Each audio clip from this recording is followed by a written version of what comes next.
Uber, Bitcoin, self-driving cars. Combine those three together, and you have the self-owning taxi.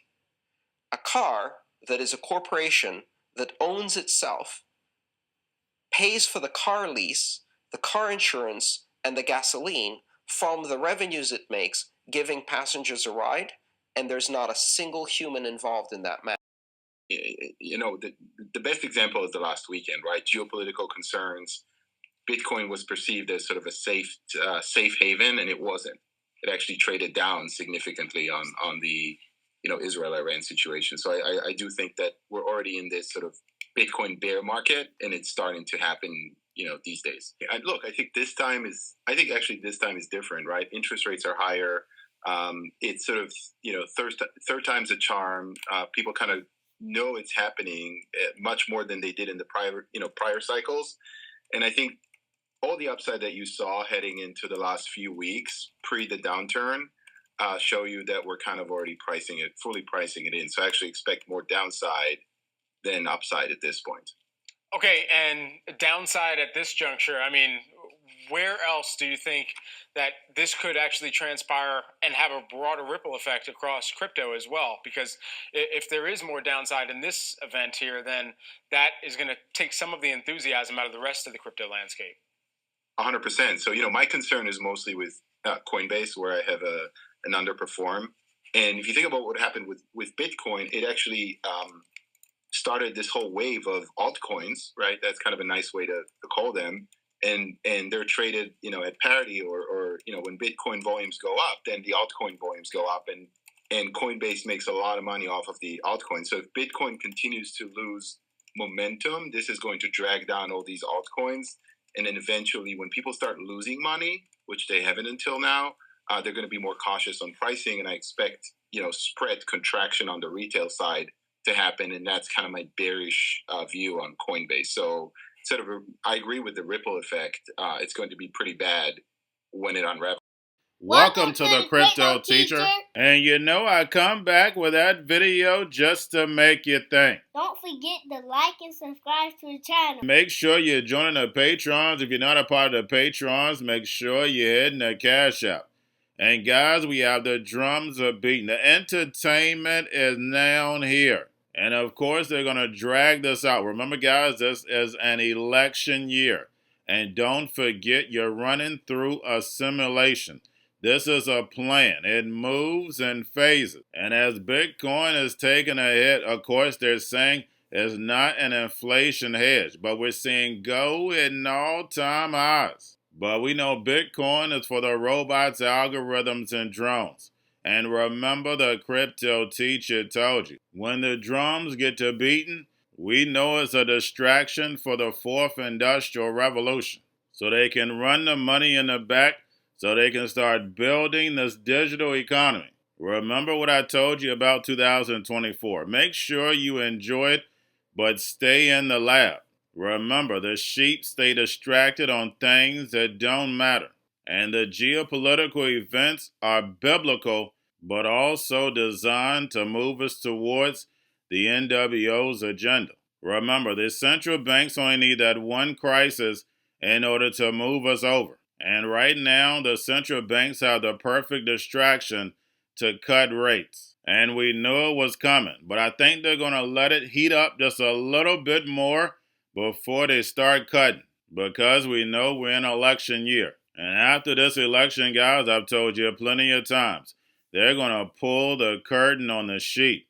And remember, the crypto teacher told you, because he knows when it comes to the NWO, it's all planned out. You have a wonderful day. Bitcoin having and falling into two different spectrums. Firstly, it underpins why we believe Bitcoin is the soundest form of money.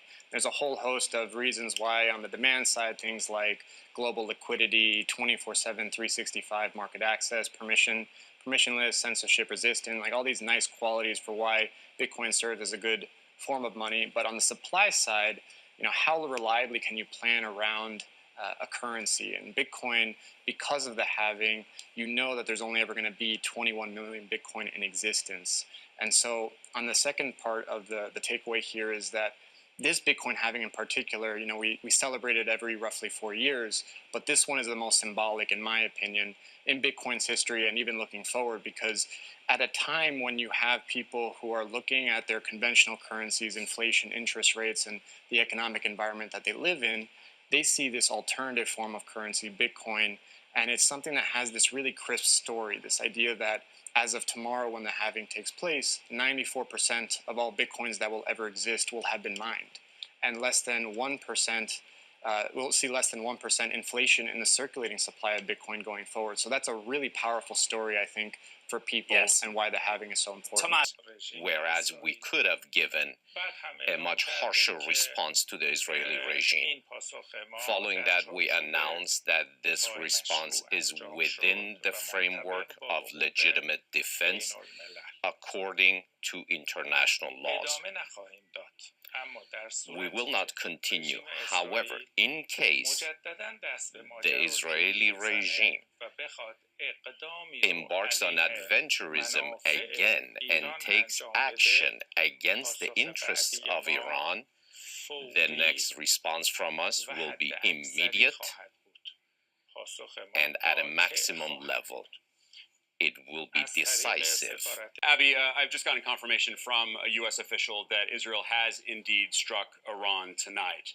That what we are seeing, this explosion or explosions around the city of Isfahan, is indeed an Israeli attack against Iran. This is the retaliation that we have thought may be coming for several days now, ever since Iran carried out that strike last weekend against Israel with those more than 300 drones, ballistic missiles, and cruise missiles. There are not too many details about the dimensions, the breadth of the Israeli strike tonight, but a U.S. official confirming to me just moments ago that what we are seeing is indeed Israel carrying out a strike against Iran. For us, the Pentagon. Jen, what are you learning about this? Well, Trace, the Pentagon is not officially commenting on any of the reports of explosions that have taken place inside Iran as well as in Syria and Iraq tonight. But a well-placed U.S. military source confirms to me that what appears to be Israeli strikes inside Iran have taken place, but I am told that they are, quote, limited in nature. So what we have heard so far from Iranian press is that there were 3 explosions in the Isfahan area, which there has been some breaking news all this evening that we've been trying to get more detail on. Here's what we know so far. According to Iran's semi-official state media, that's Fars, they are saying that there have been a series of explosions in Iran, in a city called Isfahan. Now, why a lot of our viewers may have heard of that city is because it's where some of Iran's critical nuclear infrastructure exists. But so far, it seems that these explosions are not specifically in Isfahan, where the nuclear facility is. Going to a different economy, and we're going to be learning more about that as we go. But clearly, we're learning that things can be done from remote locations. We're learning that technology can replace people even more than we thought. We're not going back to the same economy. We're recovering, but to a different economy, and it'll be one that is more leveraged to technology. And I worry that that is going to make it even more difficult than it was for many workers. In Silicon Valley, and my friends who work in technology know that what we did to the manufacturing workers, we are now going to do to the retail workers, the call center workers, the fast food workers, the truck drivers, and then even bookkeepers, accountants, insurance agents, lawyers, and on through the economy. So what happened to the manufacturing workers is a very clear sign. And so we'll import Chinese-based CBDC technology. So it's going to be CBDC in a box provided to you by the People's Bank of China. But every stock, every bond, every currency, every commodity, every piece of art, every private business, every piece of real estate will eventually be a token on a blockchain, an entry on a ledger, permanent and immutable. We will have truth instead of trust, and we will save over $7 trillion a year. 6 to 8% of global GDP is wasted by the friction of the trust industry that's necessary when you have dual entry accounting. With triple entry accounting, which is what a blockchain is, we get rid of all of that friction. It's a beautiful future. like what you see in China and their social credit scoring systems, right? If we get identity wrong, it could be a tool to enslave humanity. And if we get it right, it could be a tool to liberate humanity. And as an American, I'm obviously rooting for the one that's on the side of freedom. Bitcoin is an international asset. And also, I do believe the role of crypto is it's digitizing gold. I actually believe this technology is going to be very important. Look at it. We have been part of the huge revolution in investing through ETFs. We believe that ETFs will be changing the whole way we invest. Many people still use it as a means, people are investing it for indexing. No, the majority of people who are putting money in in ETFs are active investors that are buying exposure. The entire bond market is being transformed as we talk right now. I believe the next generation for markets, the next generation for securities will be tokenization of securities. And if we could have that distributed ledger that we know every beneficial owner, every beneficial seller, we all have our code of who's buying, who's selling, instantaneous settlement. And think about it, it changes the whole ecosystem. Chinese bank ICBC has been hit by a ransomware attack, and the U.S. Treasury market, as a result of that, has been disrupted. This, according to the Financial Times. We're getting more right now with Bloomberg's Shonali Bassick. Shonali, what do we know? Listen, we have the Financial Times now reporting that ICBC, one of China's largest banks here, was hit with a ransomware attack. And remember, they're a very significant intermediary in the Treasury market. The SIFMA has told its members that this has been part of the reason here that the system is kind of clogged up, if you will, during that auction that we saw a little bit before. The attack had prevented ICBC, according to the Financial Times, from settling Treasury trades on behalf of other market participants. A large executive at a major bank also telling the paper that such a large party on the fixed income clearing corp creates major concerns, potentially impacting the liquidity of Treasury markets. Now, it was not just a poor auction. It was absolutely lousy, and when the dealers have to step in to save a treasury auction, that's a rare occurrence. And very much a traditionalist. I like staying with the dollar. You know that from when I was there. It's make the dollar the choice. I hate when countries go off the dollar. I would not allow countries to go off the dollar, because when we lose that standard, that will be like losing a revolutionary war. That will be a hit to our country, just like losing a war. And we can't let that happen. And too many countries now are fighting to get off the dollar. And Cryptoteacher and the New World Order book, plus the 3 kids books. It's time to re-educate. Also, new to cryptos, Coinbase, Bitrue, Binance. Do not forget book links and crypto links are in the description. The stock channel, guys. Don't forget to go like, subscribe, spread everywhere. You have your Kobo, your chip stocks, your banking, your gaming. While everybody's sitting at home, get home stocks, the Seaver, the biotech stocks. And while everybody's at home wishing they were still getting that free money, what are they doing? Drinking and smoking weed. Don't forget about those stocks, and you have a wonderful day. The most powerful person in the world is the storyteller. The storyteller sets the vision, values, and agenda of an entire generation to come. Steve Jobs. And guys, you know I truly believe in this. When you look at the New World Order, they're the storytellers. And that's the reason why I wrote my New World Order book. But guys, now it's time to change the current generation. And I wrote 3 kids books. You know I love the Trinity because I understand the power that's in it.